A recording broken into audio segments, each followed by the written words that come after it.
Emang ya. Assalamualaikum warahmatullahi wabarakatuh.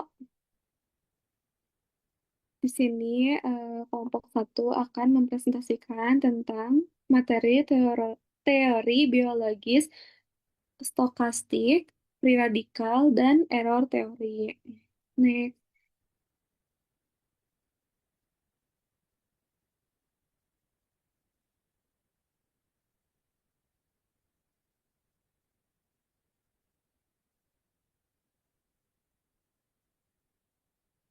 Oke, lanjut. Di sini ada nama anggotanya, ada Amalia, ada Nabila, ada Naisha, ada saya sendiri, Salsabila, dan Triwulan. Nih.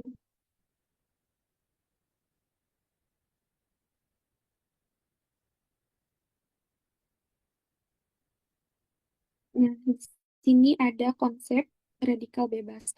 Menurut Denham Harman 1956, radikal bebas merupakan molekul tidak stabil yang memiliki elektron tidak berpasangan, sehingga mudah bereaksi dengan komponen sel seperti protein, lipid, dan DNA.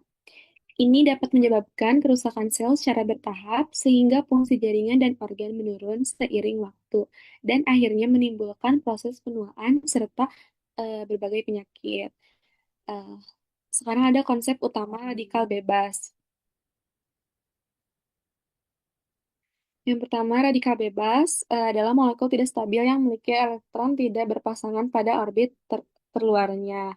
Yang kedua, dihasilkan dari metabolisme oksidatif normal, terutama di mitokondrial dan paparan lingkungan, yaitu radiasi, polusi, dan asap rokok. Lanjut ke bawahnya ada radikal bebas menyebabkan kerusakan pada DNA, membran sel, lipid peroksidation, dan protein seluler.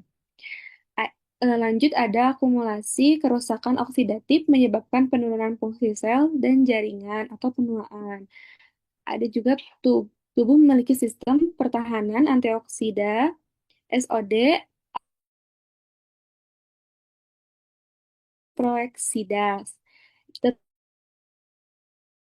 Sering berjalannya usia.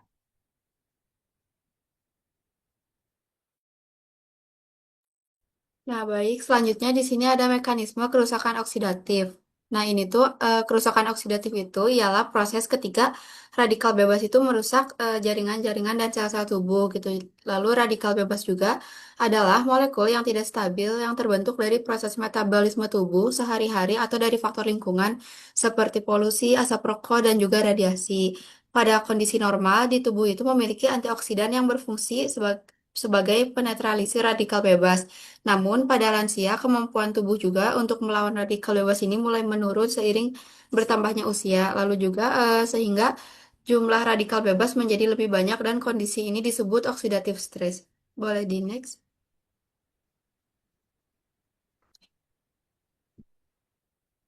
Lanjut, ada proses kerusakan oksidatif dapat dijelaskan juga sebagai berikut. Yang pertama ada radikal radikal bebas terbentuk di dalam tubuh. Jadi ini tuh radikal bebasnya dihasilkan dari proses metabolisme sel dan juga dari faktor lingkungan seperti polusi dan asap rokok. Lalu yang kedua ada jumlah radikal bebas lebih banyak daripada antioksidan. Ini tuh jadi ketika tubuh tidak mampu menyeimbangkan antara radikal bebas dengan antioksidan, maka terjadilah proses oksidatif stres. Lalu yang ketiga ada radikal bebas, yaitu radikal bebas merusak sel tubuh, yaitu radikal bebas yang dapat merusak bagian penting sel seperti DNA, protein, dan membran sel. Lalu yang keempat ada kerusakan sel menumpuk seiring berjalannya waktu. Dan dari kerusakan ini dapat terjadi menyebabkan fungsi sel menurun dan akhirnya berkontribusi pada proses penuaan serta penyakit degeneratif pada lansia. Boleh dilanjut?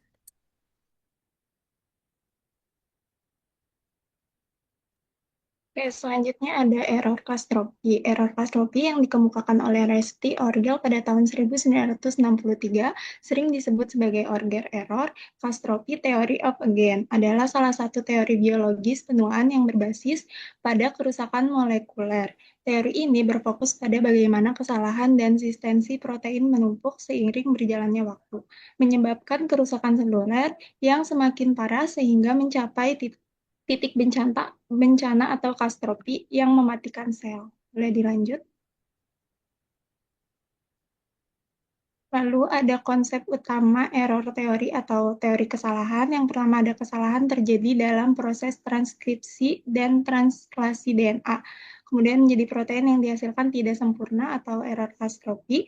Yang kedua ada protein yang salah, tidak dapat berfungsi optimal dalam metabolisme sel. Dan yang ketiga akumulasi kesalahan menyebabkan gangguan fungsi sel secara keseluruhan. Dan yang terakhir semakin tua usia, semakin banyak kesalahan yang terakumulasi, lalu kemudian menjadi penuaan dan kematian sel.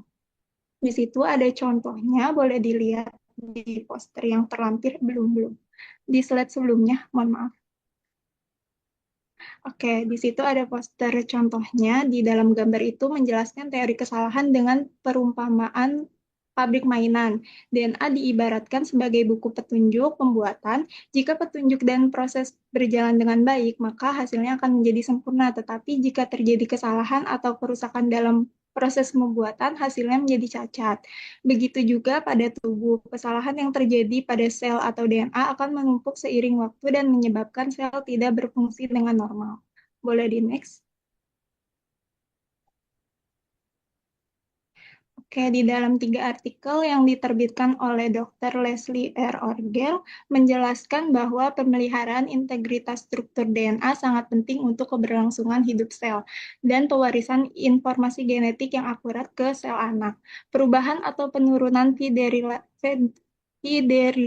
DNA polimerase alfa dapat menyebabkan kesalahan dalam proses sintesis DNA sehingga mengganggu fungsi sel seiring bertambahnya usia.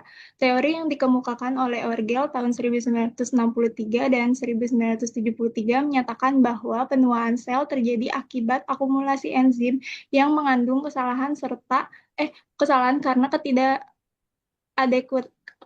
ketidakkuratan dalam proses sistensi protein yang dikenal sebagai teori bencana kesalahan. Selain itu, Burnett tahun 1974 menyatakan bahwa penuaan dapat disebabkan oleh akumulasi mutasi stomatik akibat kesalahan pada mekanisme perbaikan dan replikasi DNA. Beberapa penelitian menunjukkan bahwa DNA polimerase yang diisolasi dari sel atau fibrillasi yang menua memiliki aktivitas dan akurasi yang lebih rendah dibandingkan dengan sel muda. Hal ini juga dikemukakan oleh penelitian in vitro maupun in vivo yang menunjukkan bahwa organisme yang lebih tua fidelitas DNA polimerase alfa menurun. Temuan ini mendukung teori bencana kesalahan sebagai salah satu mekanisme penuaan. Namun, beberapa penelitian lain tidak menemukan penurunan akurasi DNA polimerase sehingga bertambahnya usia, sehingga hipotesis ini masih menjadi perdebatan dalam studi penuaan. Boleh di next.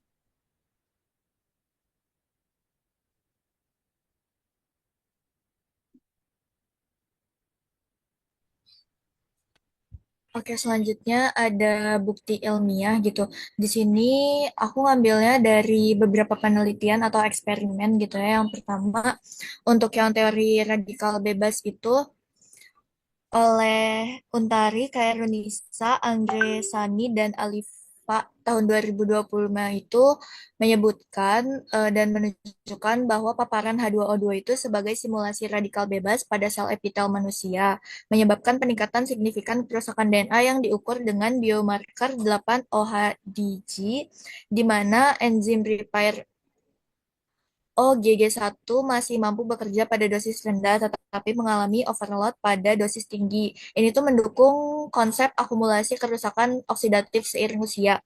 Kemudian yang kedua itu dari Drake and Simmons tahun 2023. Dia tuh membuktikan bahwa tikus yang menjalani restriksi kalori 30% mengalami penurunan ROS mitokondria bersamaan dengan peningkatan umur itu sebesar 20%. Dan yang dikonfirmasi melalui overexpression gen SOD2 itu memberikan bukti kuat mekanisme di tingkat hewan. Kemudian yang terakhir itu ada dari konsen ANA dan NERS-H itu tuh membuktikan dari meta-analisis kalau yang ketiga ini dia tuh menemukan bahwa suplementasi NAC dan COQ10 pada lansia itu berhasil menurunkan biomarker oksidatif kayak MDA dan 8-OXODG sebanyak 20-30%, tetapi tidak berdampak signifikan terhadap penurunan mortalitas kardiovaskuler atau pemanjangan umur. Jadi, dia itu menunjukkan terjemahan ke klinis manusia itu masih lemah untuk teori yang radikal bebas ini. Kemudian untuk yang error teori ini, dia tuh beda sama teori radikal bebas karena dia tuh memiliki dukungan empirisnya tuh jauh lebih lemah dibanding eksperimen yang modern.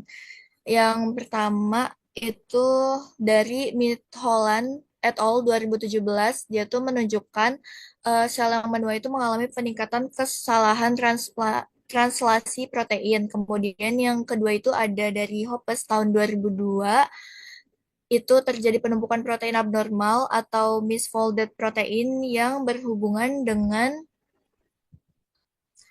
penyakit neurogeneratif kayak Alzheimer. Kemudian eh, dari Mid Holland juga gitu ya, mekanisme perbaikan sel itu masih mampu memperbaiki sebagian kesalahan tersebut sehingga teori itu dianggap memiliki dukungan bukti yang lebih terbatas dibandingkan teori radikal bebas.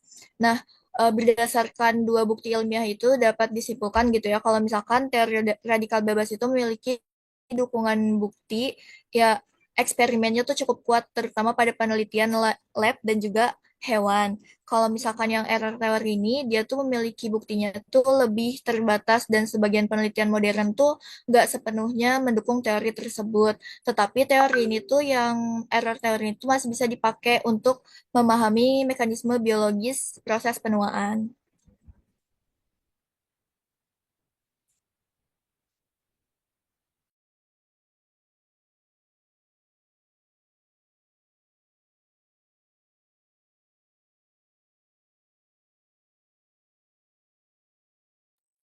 Oke, selanjutnya ada implikasi teori radikal bebas atau free radical teori. Teori ini menyatakan bahwa penuaan terjadi karena kerusakan oksidatif pada membran sel DNA dan mitokondria.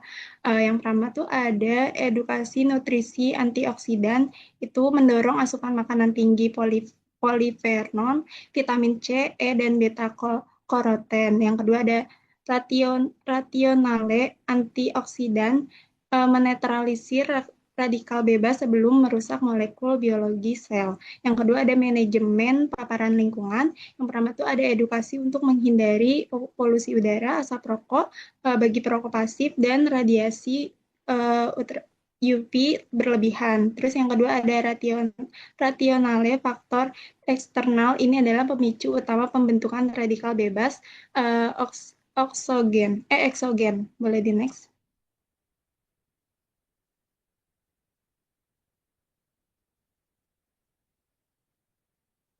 Lanjut, yang ketiga itu ada aktivitas fisik terukur. Yang pertama itu ada menganjurkan olahraga aerobik intensitas sedang secara teratur. Yang kedua, rasionalnya, olahraga rutin meningkatkan produksi enzim antioksidan endogen tubuh seperti superoksid dismutase tanpa membebani metabolisme secara ekstrim. Boleh di next.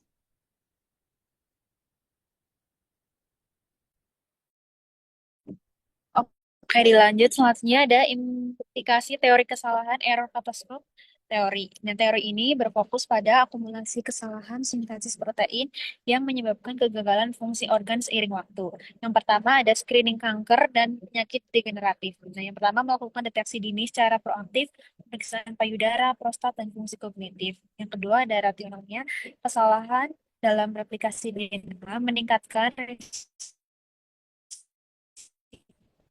mutasi seluler dan keganasan pada lansia. Obat samping farmakologinya, perawat harus waspada terhadap polifarma karena metabolisme enzim yang error pada lansia dapat mengubah farmakokinetik obat.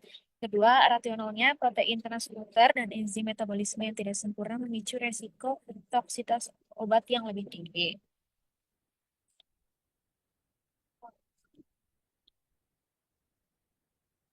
Boleh di next. Yang kedua ada yang ketiga ada stimulasi kognitif. Yang pertama memberikan aktivitas brain gym atau terapi kognitif. Rasionalnya membantu mempertahankan jalur toksisitas di tengah belum teh membantu mempertahankan jalur neoplasitas di tengah akumulasi protein abnormal dalam sel saraf. Boleh dilanjut. Nah, baik, di sini ada kasus klinis. Nah, kasusnya tuh ada seorang perempuan berusia 70 tahun datang ke puskesmas dengan keluhan mudah lupa, cepat lelah, dan sering merasa pusing. Pasien juga mengatakan bahwa ia jarang berolahraga dan sering mengkonsumsi makanan cepat saji daripada sayur-sayuran dan buah-buahan. Selain itu, pasien juga tinggal di daerah dengan polusi udara yang cukup tinggi karena berada di dekat jalan raya. Dalam beberapa bulan terakhir, keluarga juga menyadari bahwa pasien sering lupa menaruh barang dan sulit untuk berkonsentrasi. Dokter juga menjelaskan bahwa kondisi ini dapat berkaitan dengan proses penuaan sel yang dipengaruhi oleh kerusakan sel akibat radikal bebas serta kesalahan dalam proses kerja sel yang terjadi secara bertahap pada lansia. Kondisi tersebut dapat dijelaskan melalui teori radikal bebas dan teori kesalahan error teori yang menjelaskan mekanisme penuaan pada tingkat sel. Lanjut, selanjutnya ada analisis kritis dari kasus klinis yang tadi. Yang pertama itu berdasarkan free radical teori. Berdasarkan free radical teori ini, paparan polusi udara dan pola makan yang kurang sehat dapat meningkatkan radikal bebas dalam tubuh lansia. Jika jumlah radikal bebasnya lebih banyak daripada antioksidan, maka akan terjadi stres oksidatif yang akan merusak sel tubuh seperti DNA, protein, dan membran sel. Kerusakan ini juga dapat menyebabkan penurunan fungsi organ dan mempercepat proses penuaan. Yang kedua ada berdasarkan teori error kata sport teori. Nah, ini tuh seiring bertambahnya usia dapat terjadi kesalahan dalam proses pembentukan protein di dalam sel. Protein yang tidak terbentuk dengan sempurna dapat mengganggu fungsi sel termasuk sel saraf. Akibatnya, lansia dapat mengalami penurunan fungsi kognitif seperti mudah lupa dan sulit berkonsentrasi.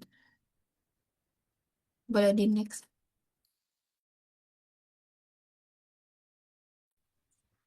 Oke, selanjutnya kesimpulan dari yang tadi kita bahas gitu ya. Jadi teori biologis stokastik itu menjelaskan bahwa proses penuaan terjadi akibat akumulasi kerusakan pada tingkat sel yang berlangsung secara bertahap seiringnya waktu.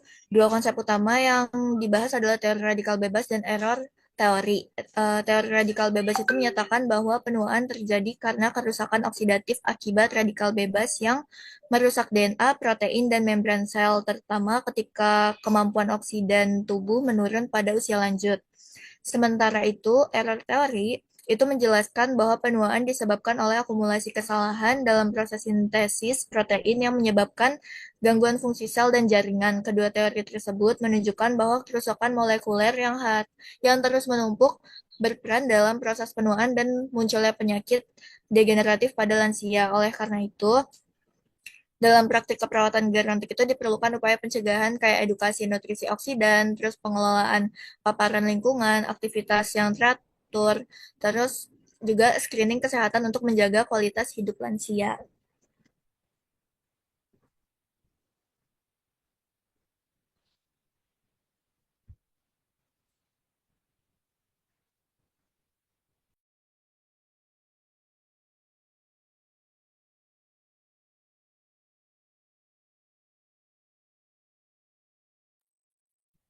Nah, sebelum kita tutup, dari kelompok 2 ada yang ingin ditanyakan terlebih dahulu ke kelompok 1. Aku menanya. Boleh, Nafisa. Oh, Nafisa dulu. Oke, makasih ya kelompok. Sebelumnya perkenalkan nama aku Nafisa Warda dengan NIM 2305106. Izin bertanya, tadi kan sudah dijelaskan ya dalam mekanisme kerusakan oksidatif tentang radikal bebas yang terbentuk dalam tubuh, yang tadi ada bisa dari lingkungan juga seperti polusi, merokok, yang kayak gitu.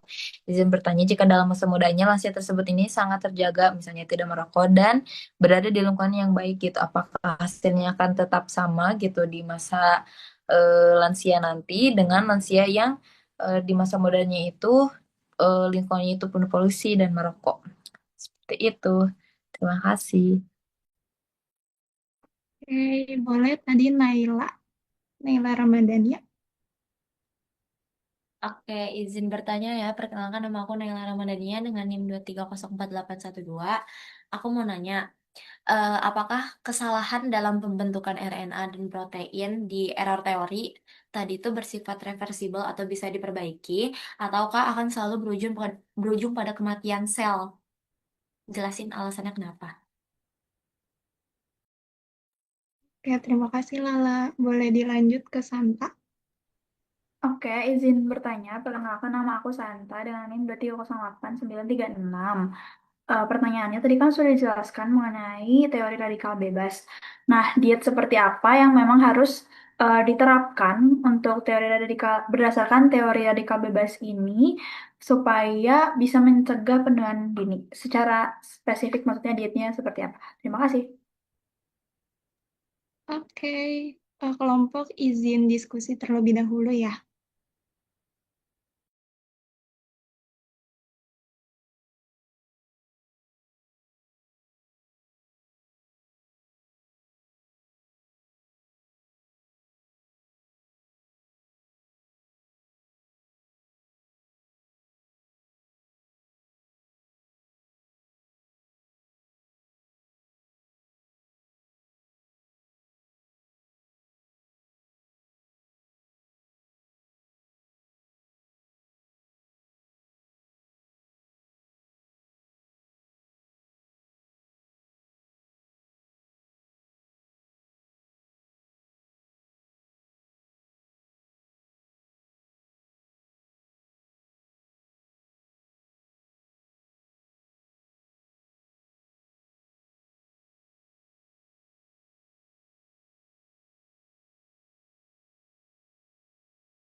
Oke, sebelumnya aku izin jawab pertanyaan dari Lala dulu ya. Tadi itu pertanyaannya kan apakah kesalahan pembentukan RNA dan protein bersifat reversibel atau selalu menyebabkan kematian sel? Itu bukan. Nah, mungkin dari aku izin jawab ya, hasil diskusi kelompok, kesalahan dari pembentukan RNA dan protein itu tidak selalu berujung pada kematian sel karena eh, dalam sel juga terdapat berbagai mekanisme perbaikan. Nah, di dalam sel juga memiliki beberapa sistem yang terkontrol kualitasnya seperti DNA, repair, dan juga RNA. Nah, jadi mekanisme degradasi protein abnormal itu eh, berfungsi memperbaiki atau menghancurkan molekul yang salah agar tidak mengganggu dari fungsi sel yang lainnya. Namun, jika dari kesalahan tersebut terus-menerus terjadi dan akhirnya menumpuk, kemampuan perbaikan sel juga dapat menurun, terutama pada lansia gitu. Dan akumulasi kesalahan yang tadi juga dapat menyebabkan dari gangguan-gangguan fungsi sel seperti penurunan aktivitas metabolik hingga kematian sel yang pada akhirnya tuh terjadi kontribusi terhadap proses penuaan. Apakah terjawab? Jawab, masih.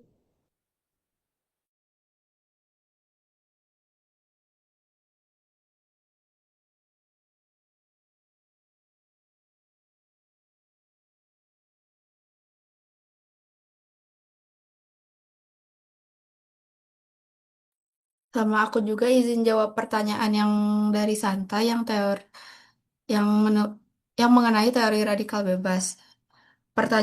Pertanyaannya tuh berdasarkan teori radikal bebas yang dikemukakan oleh Denham, proses penuaan yang dipengaruhi oleh akumulasi radikal bebas yang menyebabkan stres oksidatif dan kerusakan sel.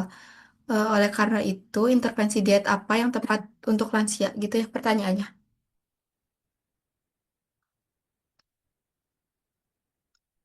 Oke, jadi jawabannya dari berdasarkan teori yang tadi juga, peran perawatnya salah satunya dapat menyarankan lansia seperti untuk diet mengkonsumsi buah dan sayur, contohnya buah-buahan jeruk, blueberry. Kalau sayur-sayurannya bisa bayam dan wortel. Makanan yang dikonsumsi lansianya juga bisa makanan yang mengandung vitamin C dan vitamin E. Lalu juga sarankan makanan yang mengandung beta karoten dan flavonoid. Bisa juga dari kacang-kacangan, biji-bijian, dan ikan yang mengandung omega 3. Dan antioksidan ini juga berperan dalam menetralkan radikal bebas sehingga dapat membantu dalam mengurangi stres lansia gitu dan memperlambat kerusakan sel yang berhubungan dengan proses penuaan. Seperti itu. Boleh dilanjut oleh Caca untuk pertanyaan berikutnya.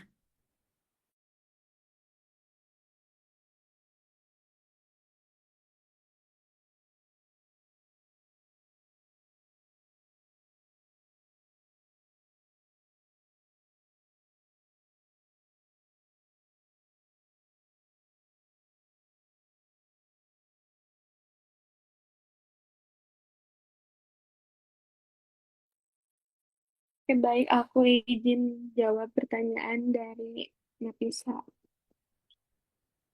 Jadi itu pertanyaan dari Nafisa. Dalam metabolisme kerusakan oksidatif dijelaskan tentang radikal bebas yang terbentuk dalam tubuh.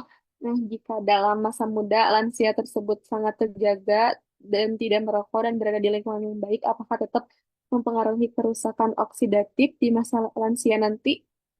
Gitu nggak ya pertanyaannya? Iya, betul.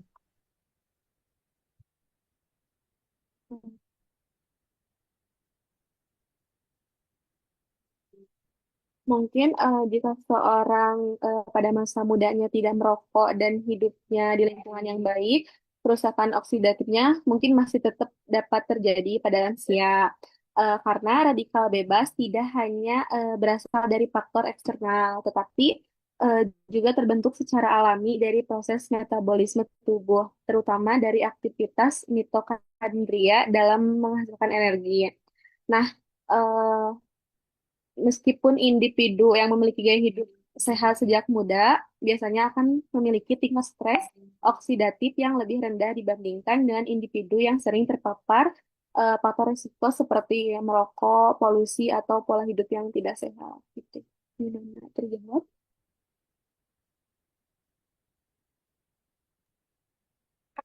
Terjawab, Nafisa. Oke, kalau sudah terjawab semua, kami dari kelompok satu izin pamit undur diri. Terima kasih atas partisipasi dari kelompok 2. Kami tutup. Wassalamualaikum warahmatullahi wabarakatuh. Waalaikumsalam. Wabarakatuh, makasih. Ada lob. Iko gak ada?